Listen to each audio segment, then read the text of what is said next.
अध्याय 18 उपसंहार संन्यास की सिद्धि। अर्जुन ने कहा, हे महाबाहु, मैं त्याग का उद्देश्य जानने का इच्छुक हूँ, और हे केशनिषूदन, हे ऋषिकेश, मैं त्यागमय जीवन का भी उद्देश्य जानना चाहता हूँ। भगवान ने कहा, भौतिक इच्छा पर आधारित कर्मों के परित्याग को विद्वान लोग संन्यास कहते हैं, और समस्त कर्मों के फल त्याग को बुद्धिमान लोग त्याग कहते हैं। कुछ विद्वान घोषित करते हैं कि समस्त प्रकार के सकाम कर्मों को दोषपूर्ण समझकर त्याग देना चाहिए, किंतु अन्य विद्वान मानते हैं कि यज्ञ, दान तथा तपस्या के कर्मों को कभी नहीं त्यागना चाहिए। हे भरत श्रेष्ठ, अब त्याग के विषय में मेरा निर्णय सुनो। हे नरशार्दूल, शास्त्रों में त्याग 3 तरह का बताया गया है। यज्ञ, दान तथा तपस्या के कर्मों का कभी परित्याग नहीं करना चाहिए, उन्हें अवश्य संपन्न करना चाहिए। निस्संदेह यज्ञ, दान तथा तपस्या महात्माओं को भी शुद्ध बनाते हैं। इन सारे कार्यों को किसी प्रकार की आसक्ति या फल की आशा के बिना संपन्न करना चाहिए। हे प्रथापुत्र, इन्हें कर्तव्य मानकर संपन्न किया जाना चाहिए, यही मेरा अंतिम मत है। निर्दिष्ट कर्तव्यों को कभी नहीं त्यागना चाहिए। यदि कोई मोहवश अपने नियत कर्मों का परित्याग कर देता है तो ऐसे त्याग को तामसी कहा जाता है। जो व्यक्ति नियत कर्मों को कष्टप्रद समझकर या शारीरिक क्लेश के भय से त्याग देता है, उसके लिए कहा जाता है कि उसने यह त्याग रजोगुण में किया है। ऐसा करने से कभी त्याग का उच्च फल प्राप्त नहीं होता। हे अर्जुन, जब मनुष्य नियत कर्तव्य को करणीय मानकर करता है और समस्त भौतिक संगति तथा फल की आसक्ति को त्याग देता है, तो उसका त्याग सात्विक कहलाता है। सतोगुण में स्थित बुद्धिमान त्यागी, जो न तो अशुभ कर्म से घृणा करता है, न शुभ कर्म से लिप्त होता है, वह कर्म के विषय में कोई संशय नहीं रखता। निस्संदेह किसी भी देहधारी प्राणी के लिए समस्त कर्मों का परित्याग कर पाना असंभव है, लेकिन जो कर्म फल का परित्याग करता है वह वास्तव में त्यागी कहलाता है। जो त्यागी नहीं है, उसके लिए इच्छित, अनिच्छित तथा मिश्रित ये 3 प्रकार के कर्म फल मृत्यु के बाद मिलते हैं, लेकिन जो सन्यासी है उन्हें ऐसे फल का सुख दुख नहीं भोगना पड़ता। हे महाबाहु अर्जुन, वेदांत के अनुसार समस्त कर्म की पूर्ति के लिए 5 कारण हैं।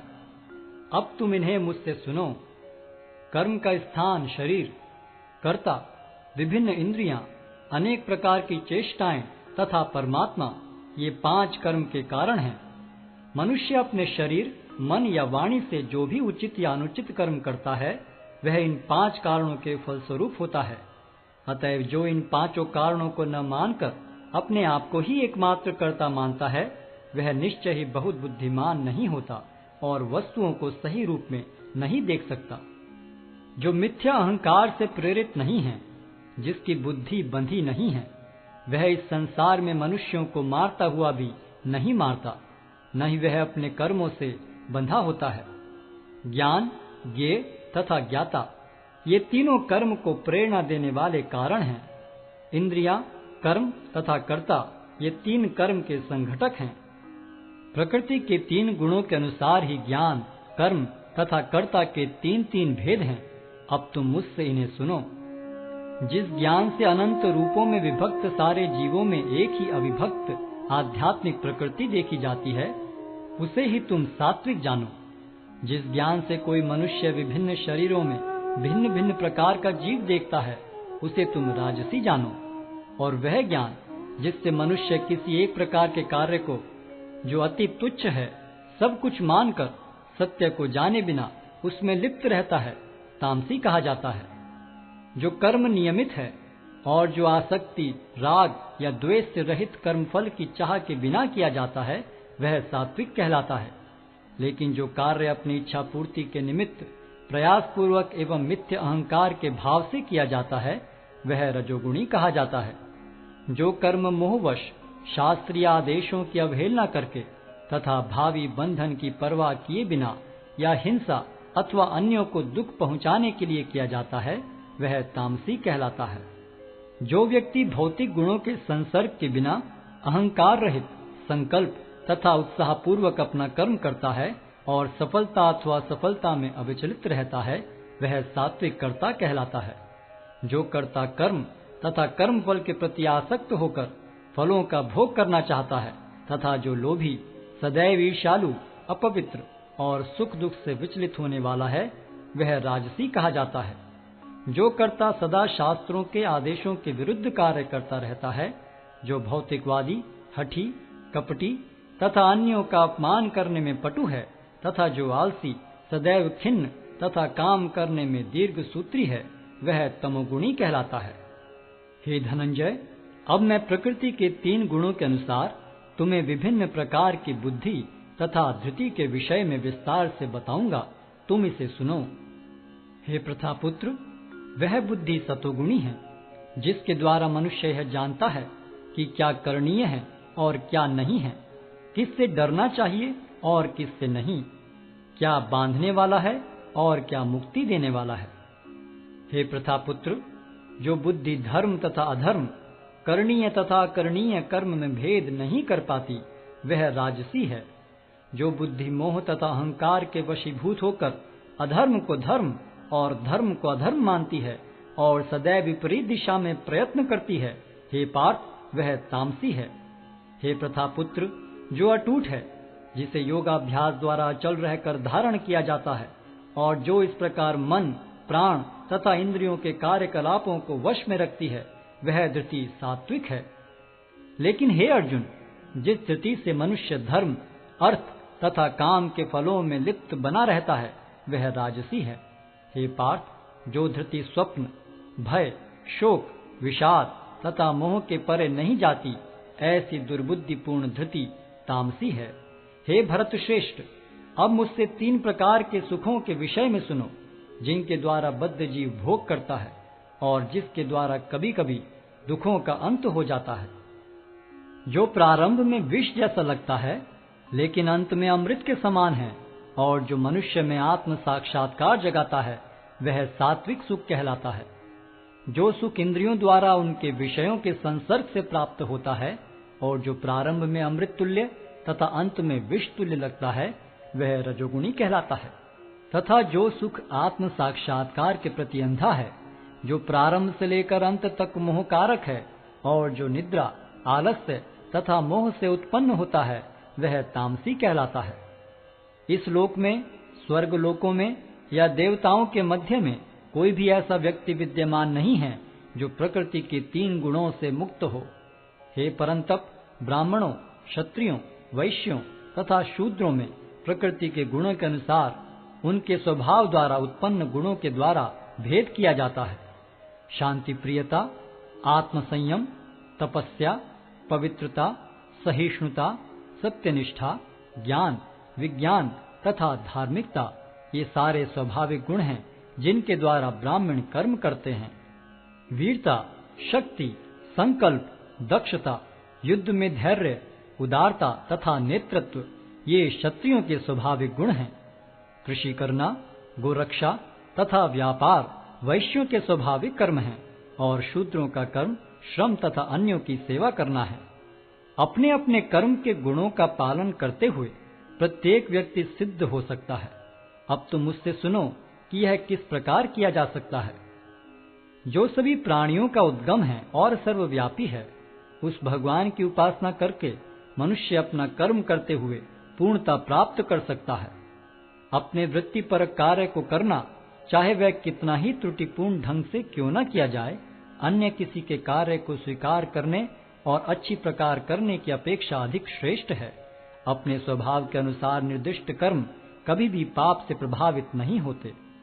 प्रत्येक उद्योग किसी न किसी दोष से आवृत होता है, जिस प्रकार अग्नि धुएं से आवृत रहती है। अतएव हे कुंती पुत्र, मनुष्य को चाहिए कि स्वभाव से उत्पन्न कर्म को, भले ही वह दोषपूर्ण क्यों न हो, कभी त्यागे नहीं। जो आत्म संयमी तथा अनासक्त है एवं जो समस्त भौतिक भोगों की परवाह नहीं करता, वह संन्यास के अभ्यास द्वारा कर्म फल से मुक्ति की सर्वोच्च सिद्ध अवस्था प्राप्त कर सकता है। हे कुंती पुत्र, जिस तरह इस सिद्धि को प्राप्त हुआ व्यक्ति परम सिद्धावस्था अर्थात ब्रह्म को सर्वोच्च ज्ञान की अवस्था है प्राप्त करता है, उसका मैं संक्षेप में तुमसे वर्णन करूंगा, उसे तुम जानो। अपनी बुद्धि से शुद्ध होकर तथा धैर्यपूर्वक मन को वश में करते हुए इंद्रिय तृप्ति के विषयों का त्याग कर राग तथा द्वेष से मुक्त होकर जो व्यक्ति एकांत स्थान में वास करता है, जो थोड़ा खाता है, जो अपने शरीर मन तथा वाणी को वश में रखता है, जो सदैव समाधि में रहता है तथा पूर्णतया विरक्त, मिथ्या अहंकार, मिथ्या शक्ति, मिथ्या गर्व, काम, क्रोध तथा भौतिक वस्तुओं के संग्रह से मुक्त है, जो मिथ्या स्वामित्व की भावना से रहित तथा शांत है, वह निश्चय ही आत्म साक्षात्कार के पद को प्राप्त होता है। इस प्रकार जो दिव्य पद पर स्थित है, वह तुरंत पर ब्रह्म का अनुभव करता है और पूर्णतया प्रसन्न हो जाता है। वह न तो कभी शोक करता है, न किसी वस्तु की कामना करता है। वह प्रत्येक जीव पर संभाव रखता है। उस अवस्था में वह मेरी शुद्ध भक्ति को प्राप्त करता है। केवल भक्ति से मुझ भगवान को यथारूप में जाना जा सकता है। जब मनुष्य ऐसी भक्ति से मेरे पूर्ण भावनामृत में होता है, तो वह वैकुंठ जगत में प्रवेश कर सकता है। मेरा शुद्ध भक्त मेरे संरक्षण में समस्त प्रकार के कार्यों में संलग्न रहकर भी मेरी कृपा से नित्य तथा विनाशी धाम को प्राप्त होता है। सारे कार्यों के लिए मुझ पर निर्भर रहो और मेरे संरक्षण में सदा कर्म करो। ऐसी भक्ति में मेरे प्रति पूर्णतया सचेत रहो।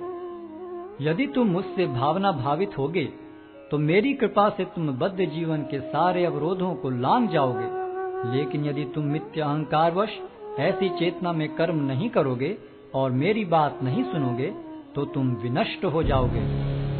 यदि तुम मेरे निर्देशानुसार कर्म नहीं करते और युद्ध में प्रवृत्त नहीं होते हो, तो तुम कुमार्ग पर जाओगे। तुम्हें अपने स्वभाववश युद्ध में लगना होगा। इस समय तुम मोहवश मेरे निर्देशानुसार कर्म करने से मना कर रहे हो, लेकिन हे कुंती पुत्र, तुम अपने ही स्वभाव से उत्पन्न कर्म द्वारा बाध्य होकर वही सब करोगे। हे अर्जुन, परमेश्वर प्रत्येक जीव के हृदय में स्थित है और भौतिक शक्ति से निर्मित यंत्र में सवार की भांति बैठे समस्त जीवों को अपनी माया से घुमा रहे हैं। हे भारत, सब प्रकार से उसी की शरण में जाओ। उसकी कृपा से तुम परम शांति को तथा परम नित्य धाम को प्राप्त करोगे। इस प्रकार मैंने तुम्हें गुह्यतर ज्ञान बतला दिया। इस पर पूरी तरह से मनन करो और तब जो चाहो सो करो। क्योंकि तुम मेरे अत्यंत प्रिय मित्र हो, अतः मैं तुम्हें अपना परम आदेश, जो सर्वाधिक गुह्य ज्ञान है, बता रहा हूँ। इसे अपने हित के लिए सुनो। सदैव मेरा चिंतन करो, मेरे भक्त बनो, मेरी पूजा करो और मुझे नमस्कार करो। इस प्रकार तुम निश्चित रूप से मेरे पास आओगे। मैं तुम्हें वचन देता हूँ, क्योंकि तुम मेरे परम प्रिय मित्र हो। समस्त प्रकार के धर्मों का परित्याग करो और मेरी शरण में आओ। मैं समस्त पापों से तुम्हारा उद्धार कर दूंगा। डरो मत। यह गुह्य ज्ञान उनको कभी भी न बताया जाए जो न तो संयमी है, न एकनिष्ठ, न भक्ति में रत है, न ही उसे जो मुझसे द्वेष करता है। जो व्यक्ति भक्तों को यह परम रहस्य बताता है, वह शुद्ध भक्ति को प्राप्त करेगा और अंत में वह मेरे पास वापस आएगा। इस संसार में उसकी अपेक्षा कोई अन्य सेवक न तो मुझे अधिक प्रिय है और न कभी होगा। और मैं घोषित करता हूँ कि जो हमारे इस पवित्र संवाद का अध्ययन करता है, वह अपनी बुद्धि से मेरी पूजा करता है, और जो श्रद्धा समेत तथा द्वेष रहित होकर इसे सुनता है, वह सारे पापों से मुक्त हो जाता है और उन शुभ लोकों को प्राप्त होता है जहाँ पुण्य आत्माएं निवास करती हैं। हे प्रथापुत्र, हे धनंजय, क्या तुमने इसे एकाग्र चित्त होकर सुना? और क्या अब तुम्हारा ज्ञान तथा मोह दूर हो गया है? अर्जुन ने कहा, हे कृष्ण, हे अच्युत, अब मेरा मोह दूर हो गया। आपके अनुग्रह से मुझे मेरी स्मरण शक्ति वापस मिल गई। अब मैं संशय रहित तथा दृढ़ हूँ और आपके आदेशानुसार कर्म करने के लिए उद्यत हूँ। संजय ने कहा, इस प्रकार मैंने कृष्ण तथा अर्जुन, इन दोनों महापुरुषों की वार्ता सुनी, और यह संदेश इतना अद्भुत है कि मेरे शरीर में रोमांच हो रहा है। व्यास की कृपा से मैंने ये परम गुह्य बातें साक्षात योगेश्वर कृष्ण के मुख से अर्जुन के प्रति कही जाती हुई सुनी। हे राजन, जब मैं कृष्ण तथा अर्जुन के मध्य हुई इस आश्चर्यजनक तथा पवित्र वार्ता का बारंबार स्मरण करता हूँ, तो प्रतिक्षण आह्लाद से गदगद हो उठता हूँ। हे राजन, भगवान कृष्ण के अद्भुत रूप का स्मरण करते ही मैं अधिकाधिक आश्चर्यचकित होता हूँ और पुनः पुनः हर्षित होता हूँ। जहाँ योगेश्वर कृष्ण हैं और जहाँ परम धनुर्धर अर्जुन हैं, वहीं ऐश्वर्य, विजय, अलौकिक शक्ति तथा नीति भी निश्चित रूप से रहती है, ऐसा मेरा मत है। हरे कृष्ण कृष्ण कृष्ण हरे हरे, हरे राम राम राम हरे हरे। हरे कृष्ण कृष्ण कृष्ण हरे हरे, हरे राम राम राम हरे हरे।